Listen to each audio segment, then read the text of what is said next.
What is going on, guys? JD from New York here. Thank you so much for tuning back into the channel again. NXT review, man. March 8th, 2017. What a show it was, man. Very direct. We're getting ready for NXT Takeover Orlando. WWE set in motion a lot of what we will be seeing in Orlando, and it was a very, very direct show with a lot of developments for WrestleMania week. Man, I was very happy to see that. I like when NXT is on television and it has meaning, it has purpose. You know, WWE's getting us ready for what should be a great event, and like I said, everything was set in motion tonight. Very nicely done from the University of Central Florida, which was a great getaway, man, from Full Sail University. It's like you doing the 9 to 5 thing, man. They went to Central Florida for this set of tapings, and they got out of the ordinary week in and week out routine of Full Sail University. It's like you going to your job 9 to 5 every fucking day, every week. You do the same thing every fucking week. You got the same fucking lunch every fucking week. You see the same fucking people every week. It's nice to get away sometimes, man. It's nice to go on vacation. I consider this a vacation for NXT. The University of Central Florida looked good. The presentation was nice. It was vibrant. I like the overall makeup of the setup, the crowd, the ring. I like the atmosphere better in University of Central Florida. You know, it's obviously not the Performance Center. It's not Full Sail University, but like I said, it's nice to get away sometimes, and the presentation was very, very good for NXT last night. I want to thank everybody again, like I said, for tuning into the channel. This is your NXT review for last night's show. I want to thank everybody for showing love to my sponsor. Audible is sponsoring today's video for your NXT review. They are offering everybody today 30 days free to try the service out. All you got to do is go through the sign-up process, and that includes one free audio book of your choice. No matter what you guys want to listen to, it's probably on Audible, man. Over 180,000 books to choose from. There's a lot of wrestling-related stuff. If you guys don't like that, any genre that your heart desires is on there. You can pick anything you want for your free book.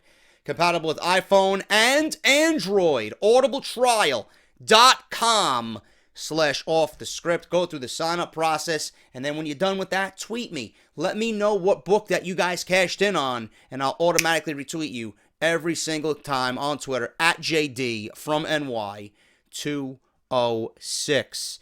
Off the script, as a reminder, tomorrow, as you guys know, episode 160, part number 1. We're going to go over a lot of things. A couple of things about Fastlane, several things about WrestleMania 33. Should be a big episode, as always, for part 1 of Off the Script, 11 a.m. on Friday morning, as always. Now that we got those quick plugs out of the way, NXT Central Florida University, March 8th, 2017. The show opens up with Ty Dillinger versus Eric Young. Now, this is a rematch from NXT Takeover San Antonio Royal Rumble weekend. And Eric Young comes out after Ty Dillinger makes his ring entrance. And he's in the ring. Eric Young comes out. He's introduced second. And Eric Young, to the surprise of everybody, sends Sanity to the back. He wants to do this one-on-one. He's pointing to the ring at Ty Dillinger. Just me and you, one-on-one.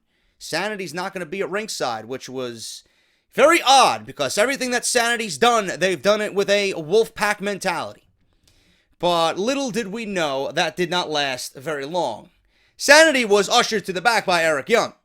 Get to the back. Get the hell out of here. But out comes Sanity just moments later, and they're dragging Roderick Strong with them. Roderick Strong was beat up, looked like he was fucking mugged in some back alley. He had his shirt ripped. He had bruises all over his fucking face. He was fucking gasping for breath. Roderick Strong was fucking beat up by Sanity as they dragged his carcass out to the aisleway. Killian Dane, Alexander Wolf, and Nikki Cross just fucking laid waste to Roderick Strong. Ty Dillinger sees this. He goes to check on Roddy, and I guess Sanity just fucking dispersed. They dispersed in the arena. Ty Dillinger goes to check on Roddy. Out comes No Way Jose. Next thing you know, we got Sanity in the fucking ring.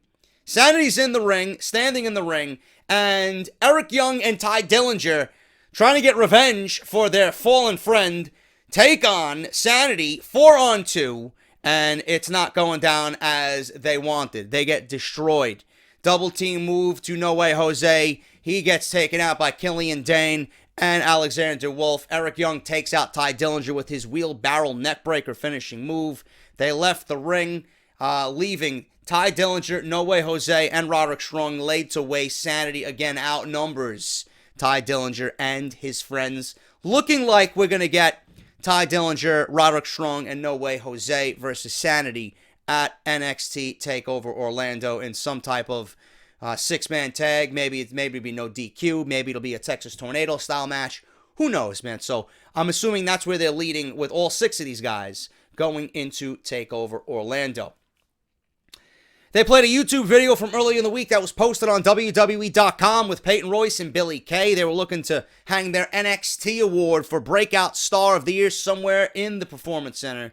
They see Ember Moon working out, pulling some weights, and Joe is texting me. I don't know where tonight, folks. I don't know where. I'm recording this on Wednesday night for you guys on Thursday. Sorry about that interruption. So Peyton Royce and Billie Kay were looking to hang up their NXT Breakout Star of the Year award. They see Ember Moon in the Performance Center lifting some weights, and they're teasing Ember Moon from behind the glass. Ember Moon comes out. One of the trainers stops her before she can get her hands on Peyton Royce and Billie Kay. All this leading to Ember Moon versus Billie Kay later on tonight to see exactly what William Regal needs to do for NXT TakeOver and finding an opponent for Asuka. Asuka, says William Regal. Asuka, NXT Women's Champion who is undefeated. Andrade Cien Almas, no more Mr. Strippergram, bro. He's not coming out with the fucking suspenders. He's not coming out dressed like Magic Mike. Kind of disappointing, man, but listen. I was one who was not too keen on Andrade Cien Almas. He's grown on me a lot, man.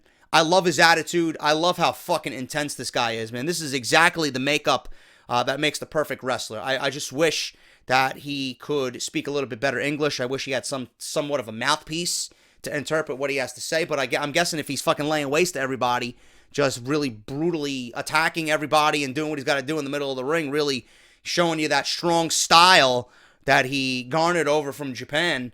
I guess he's doing the right thing. You know, he's laying waste to everybody. He laid waste to Ho Ho Loon tonight. We haven't seen Ho Ho Loon since I believe the Dusty Classic. The Dusty Tag Team Classic. I believe he was in that. If not, well, I'm a fucking goon. Ho Ho Loon was best known for his participation in the Cruiserweight Classic last summer. He beat Ho Ho Loon via a Hammerlock DDT. And it was pretty much a squash, man. Ho Ho Loon, you know, everything that he tried to do offensively against Andrade Cien Almas just did not work. Andrade almost decapitated this poor guy with a lariat and then followed up by that Hammerlock DDT, which looks fucking brutal, man. So Andrade Cien Almas squash Ho Ho Loon tonight on NXT. Ember Moon went one-on-one with Billie Kay, and this was a scary moment, man. There were reports that Billie Kay and Ember Moon had a match tonight, and Billie Kay was left injured in the ring. And she really got her ass kicked tonight, man. There was some stiff shots from Ember Moon. There was some stiff kicks. There was a stiff drop kick into the corner, into the turnbuckle, which was soon followed up by her Eclipse finishing move, that beautiful top rope stunner that she does on everybody. And it was over after that, 1, 2, 3. It barely lasted 3 minutes, 4 minutes max. And after the match, Ember Moon celebrated. She's going on to fight Asuka at NXT TakeOver Orlando WrestleMania weekend. But the big story of this match was Billie Kay. She was motionless in the middle of the ring. They cut back to the announcers. They cut back to Phillips, and they cut back to Nigel McGuinness and that little fucking asshole, Percy Watson. What a fucking waste he is, bro. He doesn't add any, I'm going to say it again because you gotta listen to him when he's fucking on commentary. He adds nothing to the commentary booth, man. He adds no credible information. He doesn't know what the fuck he's talking about. He adds something after Phillips or Nigel McGuinness says something. He tries to add something, and they don't even counter what he says because he comes off like a fucking retard. I can do a better job. I don't even know why he's there. Why is this guy employed by better question, why is Percy Watson and Patrick Clark employed by NXT? Beyond me, man. These are the things that I wonder when you're at work. But the big story here, Billie Kay, after taking that Eclipse, she was not moving. They made it sound serious, everybody on commentary. I didn't know what was going on. Then they cut back to the ring. She was holding her neck.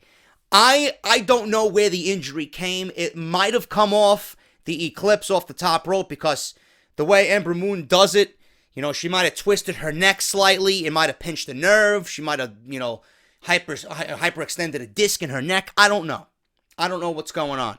But she did take some stiff shots before that, which probably led to her being injured from that finishing move. She laid in the ring. The trainers came to help her out. Good thing she got up on her own 2 feet without any help. She was holding her neck. She exited the ring and walked out on her own.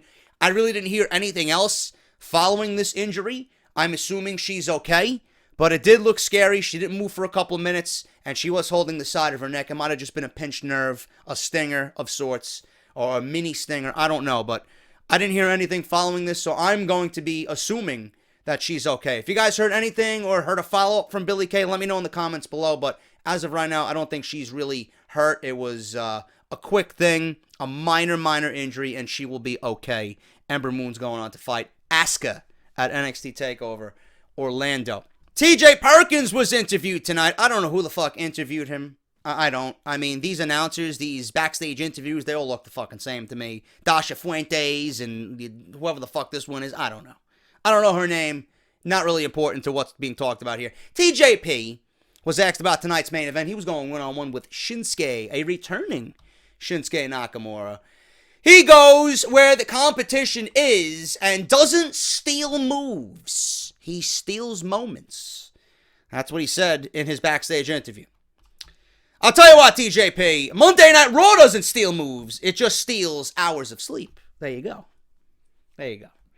The Revival versus the Ely Twins. This was supposed to be a 2-on-2 tag team match tonight. Match never fucking happened. Match never happened. The Ely Twins were destroyed by the Authors of Pain. The Revival is in the ring, and the beatdown was not even the most important part of this match. The Ely Twins being beat down and destroyed by the Authors of Pain was not even the most important part of this segment. I'll tell you what was. As the Revival seen the Ely brothers get destroyed, okay? The Ely brothers made it to the apron. They got pulled off the fucking apron. One of them landed fucking wickedly on the outside. I don't know if he might have tore a fucking ligament in his leg, man, the way he fucking landed. These guys were fucking destroyed. Akam and Razor pulled them off the apron, and they beat the shit out of them on the outside. They threw them in the ring. They did the final chapter to one of the other guys. I don't know, Isaiah, Ekam, whatever the fuck these guys' names are. I don't fucking know, man.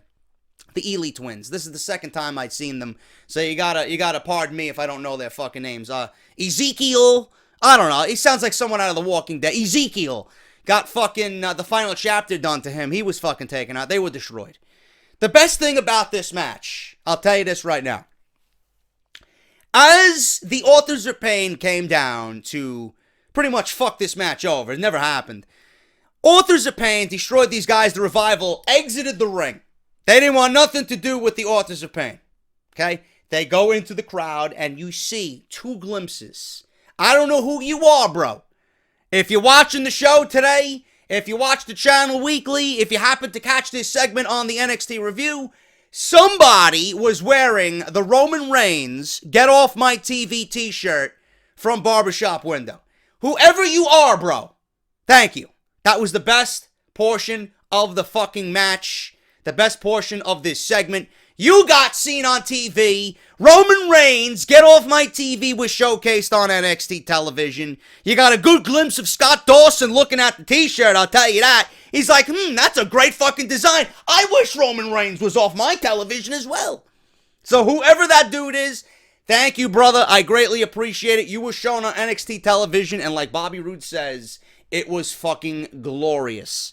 So NXT showcased some Get Off My TV and some off the script, man. Awesome. Authors of Pain and the Revival looking for a showdown to happen at NXT Takeover Orlando. You add DIY to that, you got a triple threat match that's probably going to be one hell of a contest on WrestleMania weekend.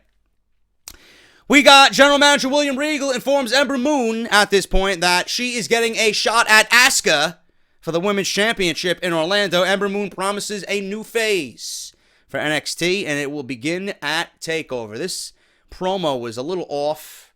She looked into the fucking sky like she was fucking dumbfounded. She gave you one of those looks that if somebody just watched Monday Night Raw, that's the same look I'd give. So that's what she did. She was like very confused for a second, and then she's like, a new phase will begin at NXT Takeover and for the women's division. I wish Monday Night Raw would begin a new fucking phase. Off my television completely. So that's set. Gonna be a damn good fucking match. Can't wait. Tom Phillips interviews Cassius Ohno, who says it's good to be back. It's surreal to be back in NXT and at the Performance Center. His title shot means a lot to him because NXT was the only place he's ever felt doubt in his entire career. Well, you felt doubt because WWE was not pleased with your appearance. And now you're back for a second time because, well, they need veteran hands. They need people knowing what they're doing. They need to rebuild NXT because I'm assuming there's going to be another mass exodus with the draft in 2017. So Cassius Ohno is a good hand to have in NXT. You should feel no doubt, bro. You're getting a fucking title match next week against Bobby Roode. You're probably going to be placed in a triple threat match at NXT TakeOver Orlando. Who the fuck knows what's going to happen? But Cassius Ohno is going to play a major role in the NXT main event scene. Says he's felt doubt in NXT his entire career there, and beating Bobby Roode for the NXT title will put all of that away. It would shed, and he would put that to doubt. So he wants to win the NXT Championship. They're booking the NXT Championship match next week. Bobby Roode and Cassius Ohno are going to go one-on-one for the NXT Championship. Should be a very, very big show. Bobby Roode was then interviewed via satellite from his home in Toronto. He had some mural painting in the background. He had the NXT Championship laying in the foreground on some fucking wooden table. He was sitting there with a microphone, and he was dressed in a nice suit, no tie, button-down shirt. He screams, "Shut up," at Tom Phillips, just like everybody's telling Tom Phillips to shut up, because this guy is the face that face fucks the place, you know? Mr. Tom Phillips, who's out here promoting International Women's Day on SmackDown Live. Are you fucking kidding me? Tom Phillips, the guy who's sending fucking sexts and scantily clad photos to a fucking complete stranger on a flight while he's engaged to somebody else. That Tom Phillips? He's the ambassador. He's the one you got pretty much explaining International Women's Month or International Women's Day on SmackDown Live. Are you fucking kidding me? Yeah, some executive decision there, WWE. So I guess telling him to shut up on behalf of Bobby Roode was the way to go. Yeah, shut up. We don't want to hear you speak on International Women's Month, you fucking goon. He's mad, Roode is, because his era didn't even get started before Ohno showed up and put his stink on it. He says he's going to win to continue making NXT glorious. He then kicks the cameraman out of his house because he has better things to do than talk to Tom. I think Tom has better things to do than fucking send sexts about face fucking somebody on a 4-hour flight to his next destination. I know you got things better to do than that, Tom. Come on, bro. How about fixing your fucking marriage? Or reconciling with your fucking wife-to-be? Come on, bro. Seriously? Move on. Main event, Shinsuke Nakamura. I could be a dick sometimes. Shinsuke Nakamura, happy to be back in NXT. He showed it. I'm happy that he's back in NXT. He went one-on-one with TJ Perkins. Love the entrances from both men. I love TJ Perkins' theme song. It really grew on me. I didn't know what to fucking think of it after coming out of the Cruiserweight Classic, but I love that theme song, man. It's just awesome. That old school video game music, that Mega Man-esque music. Shinsuke Nakamura, everybody was happy to see him back. He's clearly the most over individual in the entire NXT universe. Shinsuke wins with the Kinshasa. They made a big deal about working on Shinsuke's knee. TJP teased the knee bar. He teased working on the knee. He was working on the knee several moments in this match. Nakamura overcame it all. There was a beautiful spot where they reversed each other's armbar into another armbar. That was a cool move. A cool little sequence there by Nakamura and TJP. TJP and Nakamura actually trained together in Japan. They know each other very well. And this was a good match, man. I like the differing styles. Nakamura, very MMA-based, very ground-based, very strong style-based with those hard hits, the knees, the elbows. And TJP, man, he could do it all. I mean, he's got the submission thing down. He's got the high-flying thing down. He could fucking wrestle with the best of them. TJ Perkins is vastly underrated, man. I don't think he's been given his due diligence on the main roster. I think people overlook him for some reason. Whether it's WWE management, whether it's the fans, I don't know what it is about TJP that people don't like. Maybe it's the fucking dabbing. Maybe it's the cockiness. Maybe he's got that face that, you know, really makes you say, you know what, I fucking hate this guy and I want to fucking knee him in the jaw and shut him up. He's got that douchey face. He's got that face that, you know, this guy walks into the fucking club and you can automatically say, because he's going to get all the chicks, this guy's a fucking asshole. That's TJ Perkins, and that's why I think people hate him. He gets an unfair rap. He is fucking awesome in the ring, man. I wish they would really showcase that on 205 Live. But coming out of the Cruiserweight Classic, they really didn't do anything much with him. TJP didn't do anything coming out of the Cruiserweight Classic, man. It's like they dumbed him down. You know, they had him cut these fucking silly promos, and, you know, he wasn't really all that serious. They tried to give the Cruiserweight storylines coming out of the Cruiserweight Classic almost immediately. Nobody knew what to expect. Everybody was like, what the fuck's going on here, man? I want to watch the Cruiserweights for what we've seen in the Cruiserweight Classic. I don't want to see them being put into these fucking stupid storylines. Next thing you got Noam Dar with Alicia Fox and Cedric Alexander fighting over Alicia Fox, and Kendrick and TJP are fighting over the Cruiserweight Championship, and TJP is made to look like a fool because Brian Kendrick is giving him the spiel like, oh my god, this is my last opportunity. Just the same thing that he did in the Cruiserweight Classic. They treated him like a fucking loser. And people didn't really appreciate TJP coming out of the Cruiserweight Classic. At this point, I think people are so mixed with him, I think they should really go full-fledged heel with him. I think they should really turn him into a fucking prick and really highlight what is in there. Highlight what TJP really is. I see that inner dick want to come out, you know? I want to see that fucking prick-like mentality come out at TJP. Maybe people will get on him even more and give him a genuine reaction, because there really is no reaction for TJP right now. It's people appreciate what he does in the ring. He's great. But when he comes out, it's like nobody knows what to do. Nobody knows how to react. Nakamura, on the other hand, fucking great. He beats TJP with a Kinshasa that pretty much folds him over like a fucking burrito. 1, 2, 3. Nakamura wins his return match from that knee injury following San Antonio, and Bobby Roode winning the NXT Championship. Regal comes out on the Titantron and says that Nakamura will face the winner of Ono and Roode at TakeOver. So I'm assuming we're going to get the rematch between Roode and Nakamura. I am not sure what WWE is going to do from there on. I could see Nakamura losing that again, and that being his final match in NXT, and then he gets called up. All I know is I'm making a prediction right now. This is the last WrestleMania that we will see that will not feature Shinsuke Nakamura. Nakamura will be on the main roster going into next year's WrestleMania. I do believe we will see it. AJ Styles, Shinsuke Nakamura, WrestleMania 34, New Orleans, and I think this might be it. I think this is the last weekend, WrestleMania weekend, that we see Nakamura in NXT. Because I fully believe that Roode will win. I think he's going to carry the title. I think he and Ono are going to battle over the title, whether Ono takes it or someone else takes it. But Nakamura is being moved up for the simple fact that I think Adam Cole is coming in, and I think Adam Cole is going to be the new face of NXT, baby.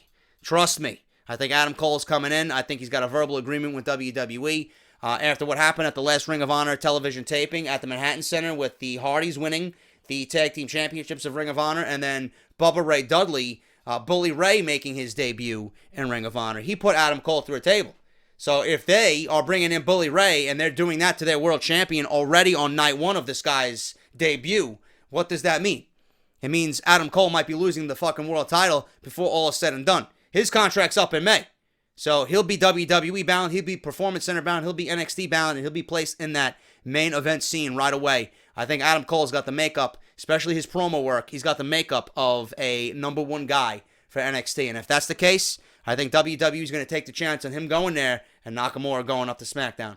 That's what I think is going to happen. And if it does happen, you heard it here first, right here on the channel. That is your NXT review, guys. Thank you so much. If you enjoyed the video, hit that thumbs up. And I'll see you guys tomorrow, as always, for Off the Script, episode 160, part number 1, sub-stories and everything else that comes with part 1 of Off the Script, plus the best news and rumors podcast that there is, right here on YouTube.com for everything WWE. Hit that thumbs up as hard as you fucking can, and I'll see you guys maybe later today with a video. Who the fuck knows, man? I don't know what's going on later, but I'll definitely see you all tomorrow for Off the Script, episode 160, part number 1 at 11 a.m. I am JD. Like I said, hit that thumbs up. audibletrial.com/offthescript. And I'll see you guys tomorrow for more WWE news. Talk to you later.